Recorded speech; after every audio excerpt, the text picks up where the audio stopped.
हरे कृष्णा, नमस्कार, जोहार मेरे प्यारे दर्शकों। मैं एस्ट्रोलॉजर कुमुद रंजन सिंह बहुत बहुत स्वागत करता हूं आप सबों का अपने पंचांग की श्रृंखला में। प्यारे दर्शकों, इससे पहले कि मैं आज के दैनिक पंचांग का संपूर्ण विवरण आप सबों को दूं, मैं उन सभी प्रियजनों को अपने तहे दिल से बधाई देना चाहूंगा जिनका आज जन्मदिन है, और साथ ही उन सभी दंपतियों को भी बधाई देना चाहूंगा जिनकी आज मैरिज एनिवर्सरी है। भगवान शिव और माता पार्वती आप सबों के वैवाहिक जीवन को सदा सुखमय और खुशहाल बनाए रखे, इस कामना के साथ मैं 6 जनवरी 2026 के दैनिक पंचांग का संपूर्ण विवरण आप लोगों के साथ साझा करने जा रहा हूं। प्यारे दर्शकों, 6 जनवरी 2026 का दैनिक पंचांग कुछ इस प्रकार रहने वाला है। विक्रम संवत 2082, शक संवत 1947, कली संवत 5127, मास माघ मास है, पक्ष कृष्ण पक्ष, वार मंगलवार, ऋतु शिशिर है, तिथि तृतीय तिथि होगी सुबह 8:01 AM तक, उसके बाद चतुर्थी तिथि आरंभ हो जाएगी।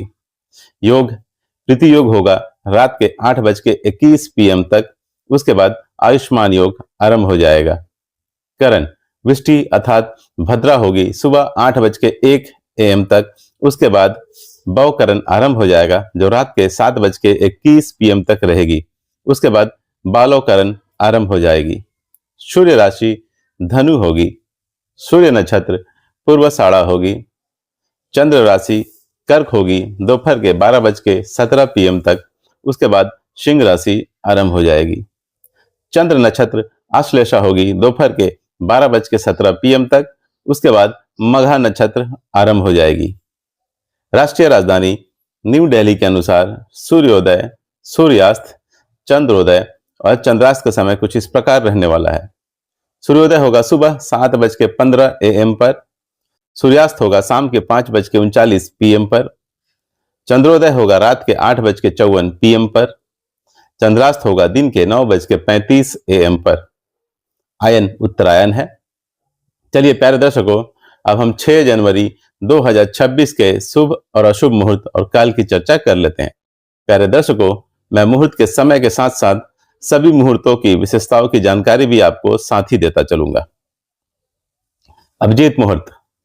अभिजीत मुहूर्त आज होगा दोपहर के 12:06 PM से दोपहर के 12:48 PM तक। अभिजीत मुहूर्त में सभी प्रकार के दोषों को नष्ट करने की अद्भुत क्षमता होती है, इसलिए जब आपको किसी शुभ कार्य को करने के लिए कोई लग्न या शुभ मुहूर्त नहीं मिल रहा हो तो आप अभिजीत मुहूर्त में उस काम को कर सकते हैं। अभिजीत मुहूर्त में किए गए समस्त कार्य सदैव सफल होते हैं तथा बहुत जल्दी पूर्ण हो जाते हैं। समस्त दोषों का नाश कर शुभ फल प्रदान करने वाला ये मुहूर्त सर्वश्रेष्ठ मुहूर्त माना जाता है। अमृतकाल। अमृतकाल आज होगा दिन के 10:46 AM से दोपहर के 12:17 PM तक। अमृतकाल दिन के 24 घंटे में एक विशेष छोटा मुहूर्त होता है। इसका समय नक्षत्र और चंद्रमा की स्थिति के आधार पर निर्धारित होता है। अमृतकाल को हम अमृत सिद्धि योग या श्रेष्ठ कार्य सिद्धि मुहूर्त के नाम से भी जानते हैं। अमृतकाल उपयुक्त होता है नए काम शुरू करने के लिए, पूजा हवन आदि करने के लिए, नया व्यापार स्टार्ट करने के लिए, निवेश अर्थात इन्वेस्टमेंट करने के लिए, किसी कॉम्पिटिटिव एग्जाम या जॉब का इंटरव्यू देने के लिए। अमृतकाल पंचांग में एक बहुत ही शक्तिशाली और शुभ मुहूर्त माना जाता है। अमृत समय आज होगा दोपहर के 12:27 PM से दोपहर के 1:45 PM तक। उसके बाद अगले दिन यानी 7 जनवरी को 12:27 AM से 2:09 AM तक। जहां तक अमृत समय की बात है, इसका निर्धारण दिन और रात के चौघड़िए के आधार पर निर्धारित होता है। इसका नक्षत्र और चंद्रमा की स्थिति से कोई लेना देना नहीं। अमृत समय का उपयोग यात्रा प्रारंभ करने, छोटे काम करने, व्यापार करने, घर से निकलने आदि के लिए किया जाता है। संक्षेप में हम कह सकते हैं कि चौघड़िया वाला अमृत समय रोजमर्रा के काम करने के लिए व्यापक रूप से इस्तेमाल किया जाता है और ये हर दिन होता है, अर्थात हर दिन पड़ता है। अगर हम पंचांग में निहित अमृत काल की तुलना चौघड़िए के अमृत समय से करें तो अमृत काल को अमृत समय की तुलना में बहुत ही ज्यादा शक्तिशाली या बहुत ज्यादा शुभ माना जाता था। हम अमृत काल को अमृत समय के ऊपर वरीयता देंगे, प्रेफरेंस देंगे। सर्वासिद्धि योग। सर्वार्थ सिद्धि योग आज होगा सुबह के 7:15 AM से दोपहर के 12:17 PM तक। सर्वार्थ सिद्धि योग ज्योतिष में एक शुभ योग माना जाता है। इसे किसी भी नए अच्छे या महत्वपूर्ण काम शुरू करने के लिए बहुत उत्तम समय समझा जाता है। सर्वार्थ का अर्थ है सभी उद्देश्य और सिद्धि का अर्थ है सफलता, यानी यह योग ऐसा समय होता है जब किए गए कामों में सफलता मिलने की संभावना बहुत अधिक होती है। सर्वार्थ सिद्धि योग के दौरान आप शादी सगाई कर सकते हैं, नया वाहन खरीद सकते हैं, गृह प्रवेश कर सकते हैं, अर्थात सभी प्रकार के शुभ और मांगलिक कार्य आप सर्वार्थ सिद्धि योग के दौरान संपन्न कर सकते हैं। विजय मुहूर्त आज होगा दोपहर के 2:11 PM से दोपहर के 2:53 PM तक। विजय मुहूर्त में आप केस मुकदमे से संबंधित कार्य को आगे बढ़ा सकते हैं और सरकारी दस्तावेजों से संबंधित कार्य को पूर्ण कर सकते हैं। गोधली मुहूर्त आज होगा शाम के 5:36 PM से शाम के 6:04 PM तक। गोधली मुहूर्त में निद्रा का त्याग करना चाहिए, भोजन ग्रहण नहीं करना चाहिए, घर की साफ सफाई नहीं करनी चाहिए। गोधली मुहूर्त में आप भगवान की पूजा कर सकते हैं तथा भगवान की आरती कर सकते हैं, स्पेशली भगवान शिव की अर्थात महादेव की। निशिता मुहूर्त आज होगा रात के 12 PM से अगले दिन यानी 7 जनवरी को 12:54 AM तक।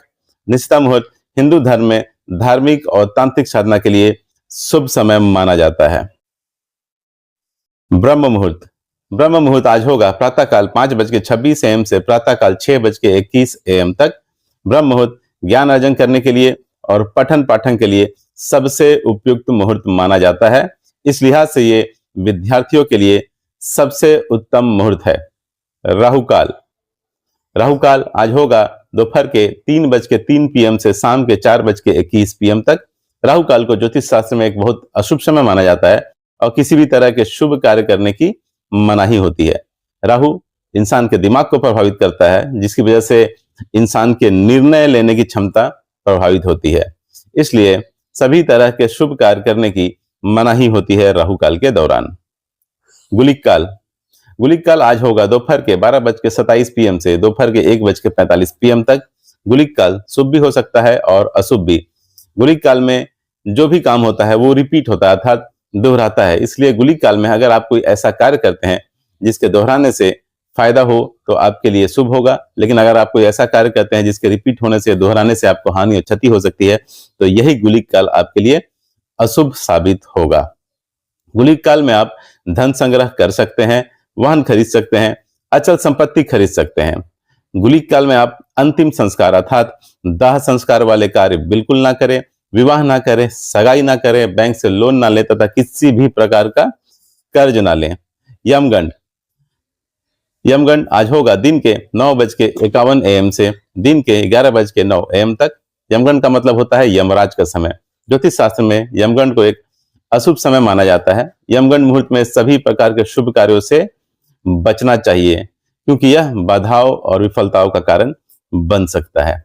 यमगंड के दौरान केवल अंतिम संस्कार जैसे मृत्यु से संबंधित संस्कार ही किए जा सकते हैं, क्योंकि यह जीवन के अंत से जुड़ा है। दुमुहूर्त आज होगा दिन के 9:20 AM से दिन के 10:01 AM तक। उसके बाद रात के 11:05 PM से रात के 12 PM तक। जब दो अशुभ मुहूर्त मिलकर एक साथ पड़ते हैं तो उसे दुमुहूर्त माना जाता है। दुमुहूर्त को अशुभ मुहूर्त की श्रेणी में रखा जाता है। ऐसी मान्यता है कि इस समय आरंभ में किया गया कार्य बार बार रुकावट या नुकसान दे सकता है। दुमुहूर्त में नए काम की शुरुआत नहीं करनी चाहिए, यात्रा नहीं करनी चाहिए, शादी सगाई नहीं करनी चाहिए, किसी नए चीज की खरीदारी नहीं करनी चाहिए, निर्माण कार्य शुरू नहीं करना चाहिए, नया बिजनेस स्टार्ट नहीं करना चाहिए और किसी भी प्रकार का कोई भी नया कॉन्ट्रैक्ट साइन नहीं करना चाहिए। वज्र मुहूर्त होगा अगले दिन यानी 7 जनवरी को 12:07 AM से 1:41 AM तक। पंचांग में वज्र मुहूर्त को अशुभ योग माना जाता है और इसे दोष काल भी कहा जाता है। वज्र मुहूर्त नक्षत्र और कर्णों की विशेष गणना से बनता है। यह समय गणितीय रूप से ऐसा होता है कि ग्रह और नक्षत्र शुभ कार्यों के लिए अनुकूल नहीं माने जाते हैं। इस अवधि में शुभ कार्य की शुरुआत नहीं करनी चाहिए, शादी सगाई नहीं करनी चाहिए, गृह प्रवेश नहीं करना चाहिए, नया काम शुरू नहीं करना चाहिए, पूजन हवन नहीं करना चाहिए तथा कोई भी महत्वपूर्ण यात्रा नहीं करनी चाहिए। गंडमुल। गंडमुल आज अहोरात्रि हो गया था, पूरे दिन और पूरी रात। गंडमुल मुहूर्त को ज्योतिष शास्त्र में एक अशुभ मुहूर्त माना जाता है। इस मुहूर्त के दौरान अगर किसी बच्चे का जन्म होता है तो शास्त्रों के अनुसार गंडमुल नक्षत्र शांति पूजा, जिसे हम 27 पूजा भी कहते हैं, करना अनिवार्य माना जाता है। भद्रा काल आज होगा सुबह 7:15 AM से सुबह 8:01 AM तक। भद्रा मुहूर्त को ज्योतिष और पंचांग में अशुभ काल माना जाता है और सभी प्रकार के शुभ और मांगलिक कार्य वर्जित माने जाते हैं। भद्रा मुहूर्त में शादी, विवाह और सगाई नहीं करनी चाहिए, गृह प्रवेश नहीं करनी चाहिए, मुंडन संस्कार नहीं करनी चाहिए, कोई नया व्यापार शुरू नहीं करना चाहिए तथा नए वाहन या संपत्ति नहीं खरीदनी चाहिए। पंचक आज के दैनिक पंचांग के अनुसार पंचक का मुहूर्त नहीं, अर्थात पंचक काल नहीं है। दैनिक पंचांग के अनुसार पंचक को एक अशुभ मुहूर्त माना जाता है, अर्थात पंचांग में और ज्योतिष में पंचक को एक अशुभ काल या अशुभ मुहूर्त माना जाता है। दिशाशूल आज उत्तर होगी, इसलिए किसी विशेष प्रयोजन के लिए उत्तर दिशा की ओर यात्रा को अवॉइड करें। प्यारे दर्शकों, एक बात ध्यान रखिएगा कि अगर राहु काल के दौरान कोई शुभ मुहूर्त का समय हो तो उस समय शुभ मुहूर्त का त्याग कीजिएगा, क्योंकि राहु काल के दौरान वो शुभ मुहूर्त अपना शुभ प्रभाव देने में सक्षम नहीं होगा। प्यारे दर्शकों, इस तरह से मैंने 6 जनवरी 2026 के संपूर्ण पंचांग का विवरण आप लोगों के साथ साझा कर दिया है। भगवान श्री हरि विष्णु और महादेव की कृपा आप सबों पर हमेशा बनी रहे, इस आशा के साथ विदा लेना चाहूंगा। तब तक के लिए नमस्कार। जय श्री कृष्ण।